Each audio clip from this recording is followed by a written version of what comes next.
মহেশখালী কুতুবদিয়া থেকে আগামী সংসদ নির্বাচনে আমাদের প্রিয় নেতা জনাব সালাউদ্দিন আহমদ সাহেব নির্বাচন করবে। আমাদের প্রিয় নেতা জনাব সালাউদ্দিন আহমদকে আগামী নির্বাচনে ধারণার প্রার্থী হিসেবে চাচ্ছে। যদি ভুল সিদ্ধান্ত হয়, মহেশখালীর মানুষ সিদ্ধান্ত পাল্টিয়ে নেবে। সেই কারণে আমরা যদি বাংলাদেশ জাতীয় দল বিএনপির যদি প্রার্থী হতে চাই, তাহলে আমাদের সালাউদ্দিন সাহেবের কোনো বিকল্প এখানে নাই। আজকে কয়েকদিন আগে এখানে একটা মিটিং হয়েছে, এটা আমি কেন সালাউদ্দিন সাহেবকে এখানে প্রার্থী করতে চাচ্ছি। আজকের এই খালামছড়া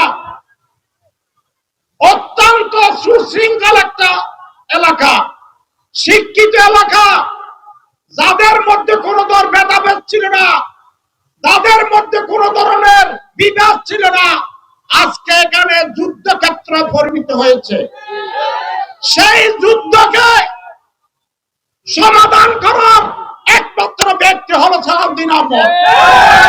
যদি আমরা সালাউদ্দিন সাহেবকে যদি নির্বাচিত করতে পারি, ইনশাআল্লাহ এই খালামছড়ার সমস্যা থাকবে না। যদি অন্য কেউ হয়, তাহলে আরো জ্বালাইয়ে দেবে।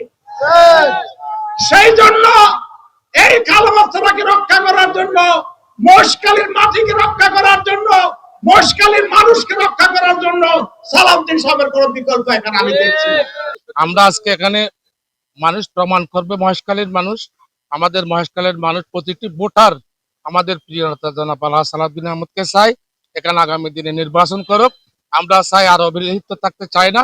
এই দ্বীপের মানুষ উন্নয়ন চাই এবং এই দেশের মানুষ শান্তি এবং শান্তি থাকতে চায়। সেই জন্য আজকের এই সমাবেশ। আমাদের শুধুমাত্র প্রিয় নেতা সালাউদ্দিন আহমদ মহেশখালী কুতুবদিয়ার এই আসন থেকে নির্বাচন করুক, সেই আমাদের প্রতিটি ভোটারের প্রত্যাশা। এই প্রত্যাশা নিয়ে আমরা আজকের এই জনসভায় সকল মানুষ ভোটার এখানে উপস্থিত হচ্ছে।